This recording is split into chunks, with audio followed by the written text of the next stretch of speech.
Olá pessoal, tudo bem? Aqui é o canal Estude Comigo Brasil. E aqueles que acompanham o canal, ou pelo menos acompanharam ultimamente, viram que eu soltei uma correção extraoficial aí da Petrobras, né, do concurso da Petrobras. Extraoficial porque eu não tinha o gabarito em mãos e mesmo assim fiz a correção de todas as questões. E aí eu falei o seguinte: se por acaso, né, alguma questão tiver divergente do que eu corrigi aqui, se eu tiver cometido algum erro, eu vou voltar, vou fazer um vídeo para vocês com as erratas. Então, dito e feito, conforme prometido, se eu estou fazendo esse vídeo é porque a gente teve uma questão aí errada, né? E não foi culpa da banca, não é divergência da banca. Na verdade, tem duas questões aqui que deram divergentes, mas uma eu não considero como erro, porque eu dei as duas alternativas, e a outra, de fato, foi um erro que eu cometi. Inclusive, eu fui alertado aí por um amigo do canal que postou a mensagem ontem, né? Hoje é sexta-feira, sextou, hoje é 5 de maio. E ontem, dia 4 de maio, ele mandou uma mensagem falando que já tinha visto a divergência do gabarito, né? Até ontem eu não tinha acesso ainda a esse gabarito. E foi essa mensagem aí, ó. Foi o velho sentimental que acabou me alertando sobre essa inconsistência, sobre esse erro. E o engraçado é que quando eu vi o pseudônimo, eu lembrei de uma música antiga aí da Blitz e ficou meio que grudado na minha cabeça o resto do dia. Fiquei só pensando assim: a radioatividade leva até vocês mais um programa da série Dedique uma canção a quem você ama. Eu tenho aqui em minhas mãos uma carta de um ouvinte que nos escreve e assina com um singelo pseudônimo de Mariposa Apaixonada de Guadalupe. Ela nos conta que no dia que seria o dia mais feliz de sua vida, velho sentimental, seu noivo, um caminhoneiro conhecido da pequena e pacata cidade de Miracema do Norte, fugiu, desapareceu, escafedeu-se. Ah, velho sentimental, volte, volte onde quer que você se encontre, volte para o seio de sua amada.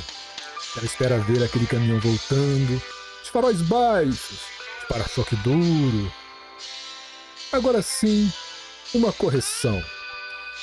Corrige pra mim, eu não quero ver você triste assim. Bom, mas chega de brincadeira, vamos conversar seriamente. Teve uma questão, vou fazer errata, o velho sentimental nos avisou e eu vou lá corrigir. Foi essa questão, tá aí ó, a correção que eu tinha feito, a imagem, e agora eu vou apagar isso aqui tudinho pra gente fazer a correção certa, tá? Quem tiver curiosidade para saber as besteiras aí, né, que eu fiz, as besteiras não, né, a análise que eu tinha feito antes, mas que não estava correta, e vocês vão ver por quê, pode acessar a correção completa e verificar o que eu tinha pensado anteriormente.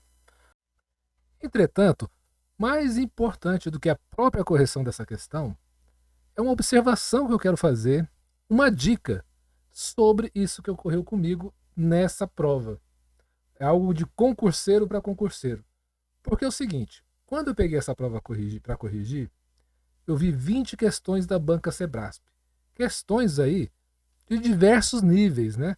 Nível hard aí, ó. Fizemos questões aqui, ó, de círculo trigonométrico. Resolvi questões de logaritmo natural. Questões aqui, ó, de área. Então, questões bem complicadas. E eu imaginei assim, bom, eu vou fazer essa correção sem o gabarito. Certamente vai ter algum erro, eu vou ter que fazer alguma errata. Creio eu que eu não vou acertar todas, sempre pode ocorrer alguma divergência, mas eu não imaginava que eu ia errar justamente nessa questão, número 27, que é uma questão basicamente simples, de teoria dos conjuntos. E aí fica a lição aprendida. Nós, concurseiros, não podemos baixar a guarda nunca. Por quê? Nas questões mais difíceis, que eu pensei que eu ia ter algum tipo de erro, alguma divergência com a banca, todas elas estão corretas. A única questão que de fato deu uma divergência que eu não percebi foi essa questão número 27. E por que disso? Porque eu baixei a guarda. É um assunto que eu conhecia. Então, assim, você que vai fazer uma prova de concurso, certamente já aconteceu isso com você e a gente tem que estar sempre lembrando. Comigo já aconteceu. A gente acerta as questões difíceis e acaba errando a questão fácil. porque você fica muito confiante, você fica menos atento, porque a questão ali é mais fácil. Então, vale a pena a gente destacar esse ponto, porque é onde acontecem os problemas, é quando você relaxa.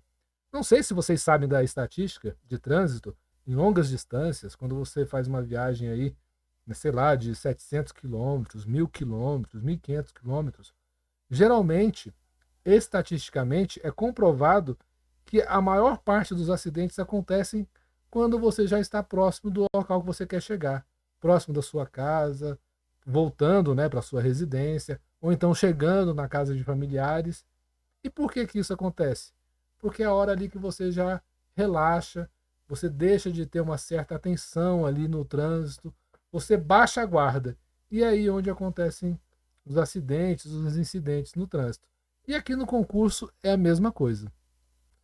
Agora vamos lá. Eu vou fazer basicamente o mesmo exemplo que eu tinha feito anteriormente. Eu tinha feito 3 conjuntos, não usei números, não usei sim, não usei letras, nada disso. Eu coloquei realmente uma representação gráfica, ó. Círculos, triângulos e quadrados para representarmos aí os conjuntos A, B e C. E aí a informação da questão diz: para 3 conjuntos A, B e C não vazios, se A está contido em B e se C não contém B, então C também não contém A. Bom, uma coisa que eu não destaquei na questão anterior, porque acredito que a maioria já saiba, mas é bom a gente relembrar, é o seguinte: quando a gente está falando de contido, quando a gente está falando de contém, ou então a gente está falando lá dos símbolos de contido,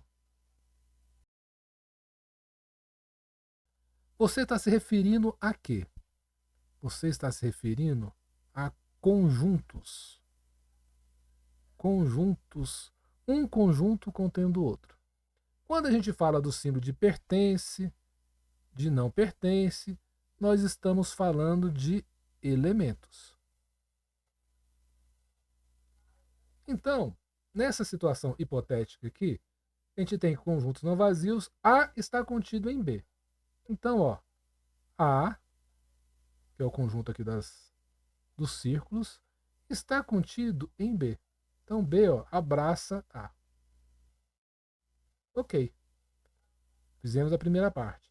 Se C não contém B, então o quê? C está aqui, ó, mas ele não contém B, ou seja, ele não possui o quê? O conjunto completo de B. Então, ele não contém esse conjunto aqui todinho de B. Então, C também não contém A. E aí, eu cometi um equívoco, né? Eu falei assim, bom, ele não realmente não contém A, porque olha só, C está aqui, o B contém o A está dentro de B, então quer dizer que o C realmente não contém A também, por tabela, né? Mas não, esse pensamento aqui, ele é errado. A gente está falando de um conjunto inteiro. Mas a gente poderia ter o seguinte, ó, C, ele poderia não conter B, ou seja, ele não ia conter o conjunto B inteiro, mas ele poderia conter A. Ele poderia ser um conjunto assim, ó. Ok? Ou então, para ficar melhor o desenho, a gente poderia fazer assim, ó. Colocar o conjunto C aqui, pertinho de A, só para ficar mais claro isso. Colocar aqui os quadradinhos.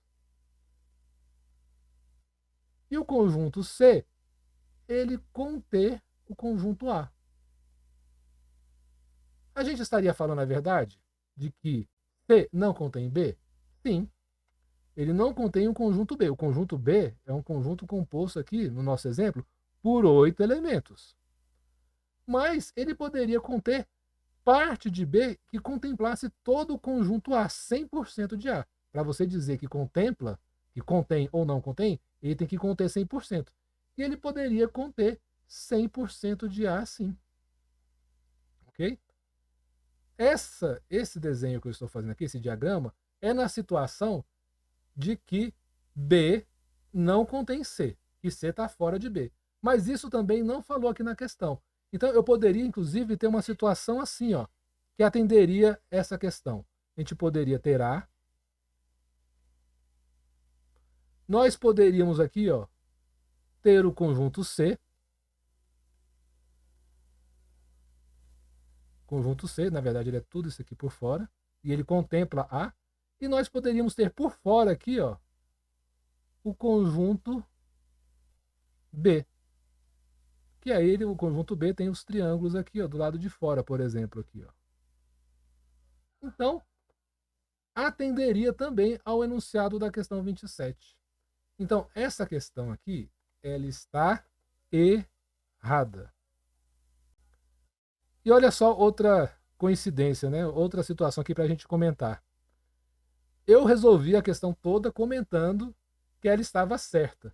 E na hora de responder o gabarito aqui, por desatenção, comprovando que realmente eu estava desatento nessa questão, eu falei que a resposta era errada, sem saber de gabarito, sem nada. É uma coincidência, né? Isso aí também acontece, mas é muito raro isso acontecer comigo, tá?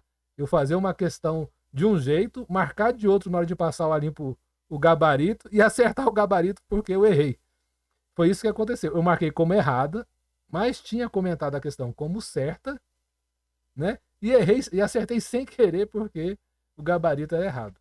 Mas agora eu fiz tudo correto. Eu expliquei ela como errada, mostrei aqui para você duas situações que, na verdade, C poderia conter A, ou seja, essa questão está errada, porque ele poderia, ó, dessa forma aqui, nesses dois exemplos, C contém A, beleza?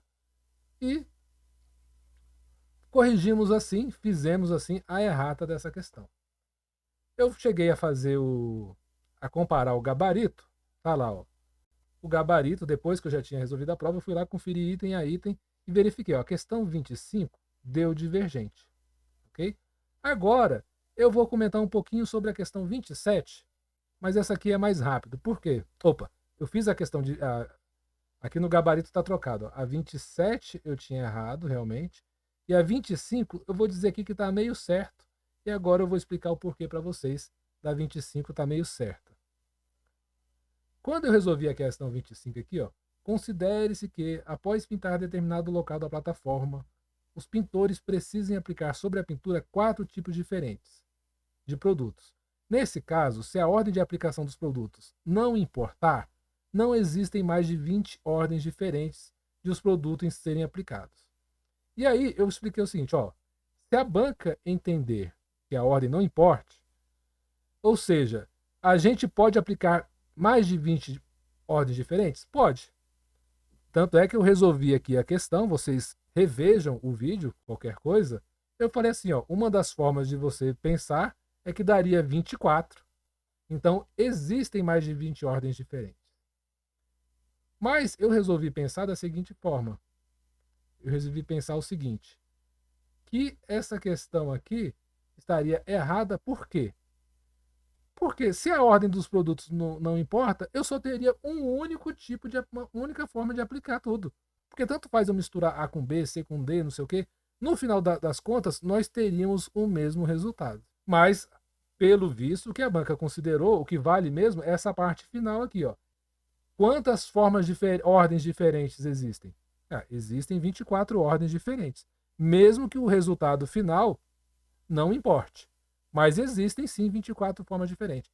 Então, eu vi uma certa malícia da banca aqui, tá?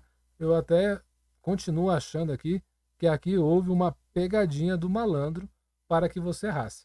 Mas considerando aqui uma permutação de 4 produtos, 4 vezes 3 vezes 2 vezes 1, você vai achar o valor 24. E existem sim mais de 24 ordens diferentes. Então, a resposta aqui está correta. Antes mesmo de sair o gabarito, eu expliquei essa situação que eu ia marcar como errada, mas haveria essa possibilidade também de estar correta. E conforme o que você julgou aí na questão, você poderia inclusive tentar entrar com recurso, porque eu achei esse enunciado muito confuso. Bom, eu agradeço a todos que estão aqui acompanhando o canal, né? Ou é a primeira vez, ou já visitou aqui o canal mais vezes.